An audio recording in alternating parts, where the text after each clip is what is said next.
Imagine being accused of something you didn't do, your heart racing, your palms sweating, and all you want to do is hold on to what you've worked so hard for. But instead you're treated like a criminal. What if I told you that a global icon stepped in at the perfect moment to turn it all around? This is the moment that'll make you rethink everything. You know about judgment and fairness. We all know how difficult it can be to face injustice, whether it's in a store, on the street, or even at school. It's a painful reality for many, especially for young Black children who are unfairly judged by how they look. But what if a moment of injustice was turned around by someone powerful enough to change the game? Today, we're going to dive into the heart of an unforgettable story, where a little girl's fight for respect was met with support from an unexpected hero. This is a story of courage, compassion, and standing up for what's right. Amara was only 8 years old, but she had big dreams. Dreams that kept her saving up every penny she could find. She worked hard for it. Each dollar earned was a small victory, each coin a step closer to her goal. All she wanted was that one special doll she had been eyeing for months. A doll with dark skin and curly hair just like hers. It was more than just a toy. It was a symbol of her dreams, her identity, and her hard work. But when she walked into that store, something unexpected happened. Amara and her mother, Cynthia, stepped into the toy store, their hearts full of hope. The bright shelves filled with toys seemed to shine like a world of endless possibilities.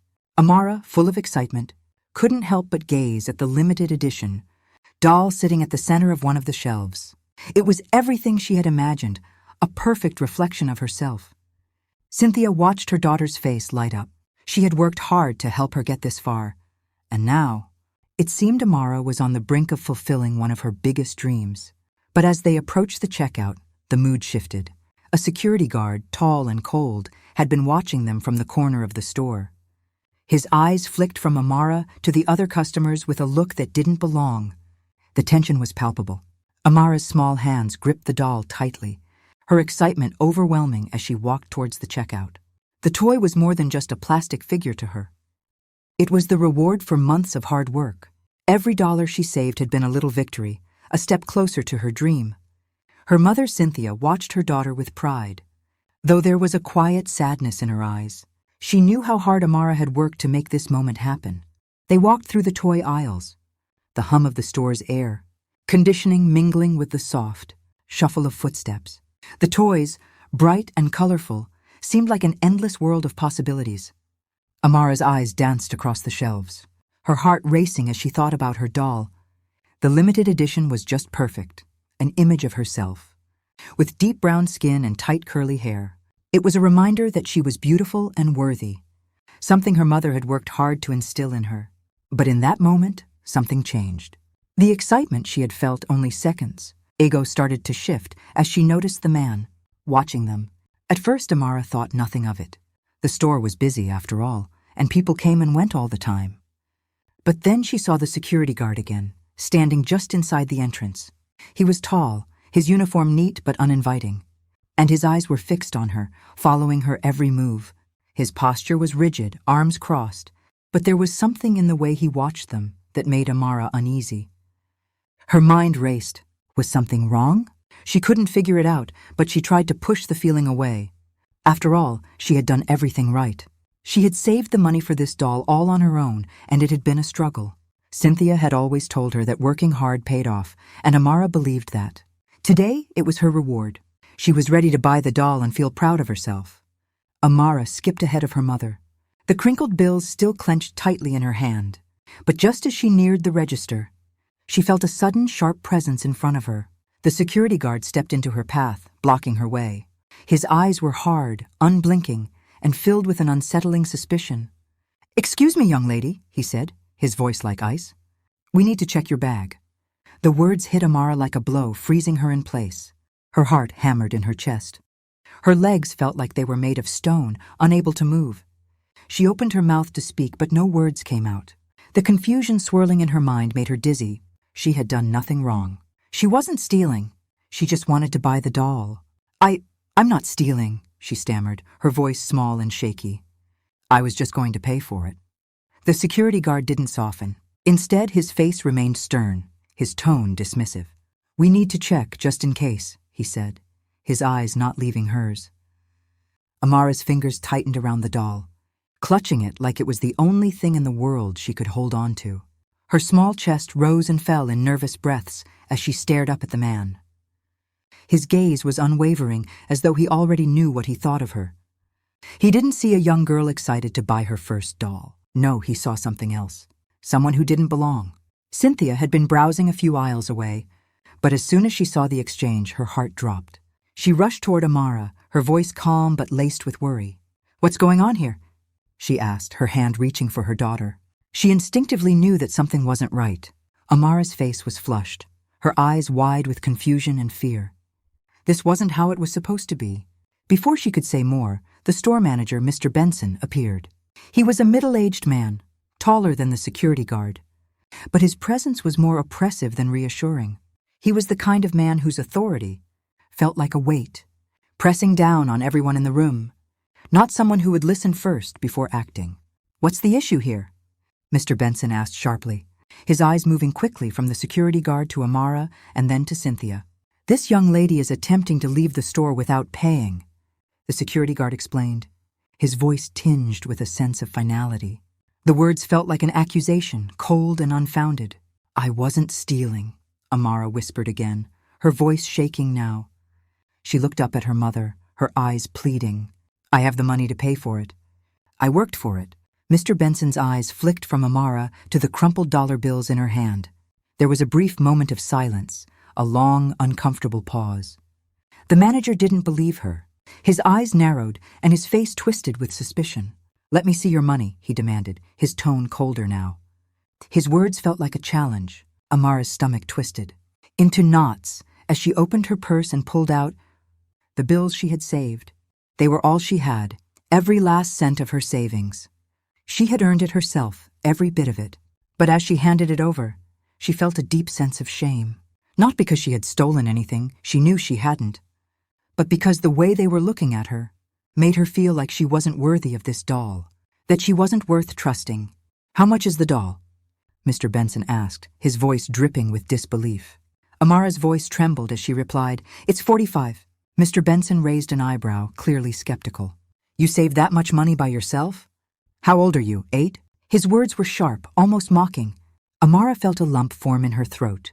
She wasn't sure if it was the humiliation or the frustration of being accused that hurt more. "Yes," she said, blinking back tears. "I've been saving for months." The manager's laughter was hollow. "Perhaps we should call the authorities," he said, his voice full of scorn. It was clear he didn't believe her, and worse, he didn't even care. Cynthia took a deep breath, her heart pounding as she stepped closer to her daughter. She was trying so hard to stay composed, but every part of her wanted to scream at the injustice of it all. "She saved it herself," she said, her voice barely above a whisper. "There's no reason for this." But neither the manager nor the security guard seemed to hear her. They were caught in their own biases, their own assumptions. The scene was escalating, and Amara could feel the pressure building around her. The bright lights of the store felt dim and oppressive now. The space that had once felt so inviting was now a cage, and she was trapped inside it.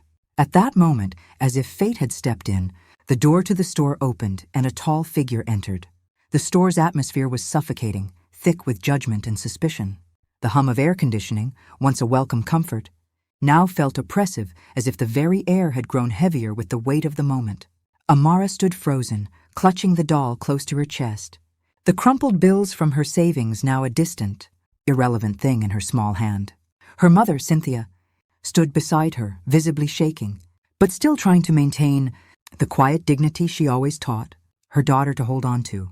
They were outnumbered, facing the unyielding gaze of the store manager, Mr. Benson, and the cold eyes of the security guard. The scene felt like a dark cloud had descended, blocking out the light of hope. Amara's chest felt tight, her heart racing as if it might burst. She had been working so hard for this moment. This doll, something so simple yet so important. But now it wasn't just about the doll anymore. It was about dignity. It was about respect. And in that moment, she wasn't sure if she was going to get any of it. Just as the manager opened his mouth to suggest they call the authorities, the door to the store swung open with a loud ding, and all eyes turned toward it. A figure filled the doorway, tall, broad-shouldered, radiating an undeniable presence. A man dressed in a simple hoodie and baseball cap. Yet something about his posture and the way the room seemed to suddenly shift around him signaled that he was not just anyone. He was someone important, someone who commanded respect without saying a word. It was Dwayne "The Rock" Johnson. The moment he entered, the tension in the store seemed to crack like a whip, the air now charged with anticipation. The manager and security guard paused mid-sentence, their heads snapping in his direction. The Rock's calm gaze swept over the scene, taking in every detail. The young girl standing at the register, clutching her doll with trembling hands, and her mother beside her, holding back tears. It didn't take long for him to see what had been brewing. It didn't take long for him to sense the injustice. He didn't hesitate. His deep, commanding voice filled the room as he walked toward the scene. His steps measured and purposeful. "Hey, what's going on here?" he asked, his voice booming, though it was not loud enough to be angry, just firm. A question wrapped in authority. The store's staff froze. Mr. Benson and the security guard turned toward him, startled but quickly gathering their composure, trying to mask their unease with professionalism. But it was clear they were thrown off balance. This wasn't just any customer. This was The Rock. "This young lady is attempting to leave the store with a toy she hasn't paid for," Mr. Benson said, his voice defensive, but edged with discomfort. The words sounded rehearsed, almost too quick, as if he had been anticipating this confrontation. He was trying to stick to the story, but the tone in his voice wasn't as firm as it had been before. The Rock didn't blink. His eyes locked onto Amara, and in that moment the entire store seemed to go still. He saw what no one else was seeing. He saw the hurt in her eyes, the confusion, the fear. He saw a young girl, no more than 8 years old, fighting against an invisible tide of judgment. And in his chest, something stirred. A fire sparked. He knew exactly what this was about. He had been there before, standing in the shoes of someone judged before they had a chance to prove themselves. He took a slow step forward, his frame filling the space. The store manager and the security guard watched him, unsure of what to do next. He was a star, yes, but in this moment, he wasn't acting like a celebrity. He was standing up for what was right. "Is this true?" The Rock's gaze softened as he turned to Amara, kneeling down to be eye level with her, the massive size of his body suddenly becoming a source of comfort instead of intimidation. The sharpness of the situation seemed to dull as he focused solely on the young girl in front of him. Amara, startled by his presence but desperate for someone to understand, nodded slowly, her voice quivering as she spoke. "I didn't steal it," she whispered. "I have the money. I've been saving for months." The Rock's face softened, and he placed a large, reassuring hand on her shoulder. His words were slow, deliberate, as if speaking directly to her heart. "I believe you, champ," he said, his voice warm, reassuring. "You don't have to explain yourself. You've worked hard for that money, and I believe you." A small, hesitant smile flickered on Amara's face, the tension in her shoulders easing for the first time. The warmth in The Rock's voice washed over her, and for the first time in the past few minutes, she felt safe. He turned back to face the manager and the security guard, his demeanor shifting. No longer calm and kind, now it was firm, unmovable, like the granite walls of a fortress. His voice lowered, but it carried with the weight of someone who had seen injustice firsthand. "You're going to let this little girl go," The Rock said, his voice cold with authority, "and you're going to apologize for treating her like a criminal." Mr. Benson opened his mouth to speak, but the words didn't come. He hesitated, the weight of The Rock's presence crushing his will. The Rock's eyes narrowed as he pressed on, his gaze locking with the manager's. "You know it's not right to judge people based on the way they look, right?" The Rock's words struck like a hammer on glass. "I've been there. I know what that feels like." The tension in the room skyrocketed. People who had been idly walking by stopped to watch. The atmosphere had shifted from uncertainty to the kind of charged stillness that comes before something monumental. Phones started to come out, capturing the moment as The Rock's words echoed through the store. "I want you to think about something," The Rock continued, his voice unwavering. "Do you know what it feels like to be judged by the way you look? Because I do, and I won't stand by and let anyone be treated this way, not on my watch." The manager's face flushed, his discomfort growing by the second.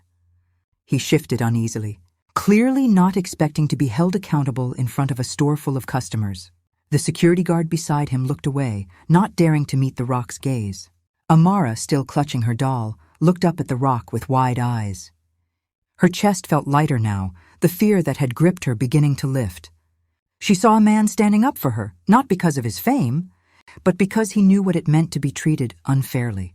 The rock stood tall again, turning back to Amara, his voice now soft and reassuring. "You're okay now, kid. You're safe." He knelt in front of her once more, his hand on her shoulder, his eyes filled with kindness. "I know what it feels like to be judged, especially when people don't know your story. But you've got something special inside of you. Don't ever let anyone tell you you're not enough." Amara blinked, a tear escaping her eye as she whispered, "Thank you." "You earned this doll," the rock said, a smile tugging at the corners of his lips. "But I also want you to know something. This isn't just a toy. It's a reminder that you deserve to be treated with respect, no matter who you are or where you come from."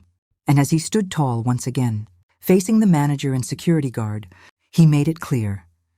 "You're going to make this right. You're going to treat everyone with respect.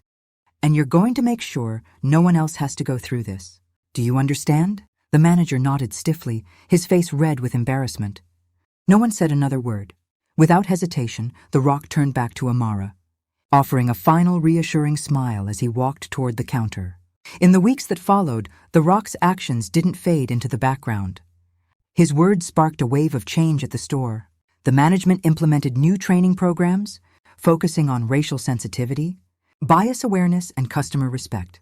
The staff was retrained to treat every customer with fairness, regardless of their background or appearance. The rock didn't stop there. He followed up with the store owner to ensure that the changes were being made and that everyone, no matter their race, would feel respected and valued when they walked into that store. As for Amara, she may not have understood the full impact of the moment, but she felt something change inside of her. She continued to save her money, helping her mother with small tasks and growing into a young woman with a sense of independence. Cynthia watched with pride as Amara grew stronger each day. She saw the lessons Amara had learned, that her value was not determined by others' assumptions or judgment, but by her actions and her heart. Amara, inspired by the rock's words, promised herself that one day she would stand up for others in the same way. She didn't need to make headlines.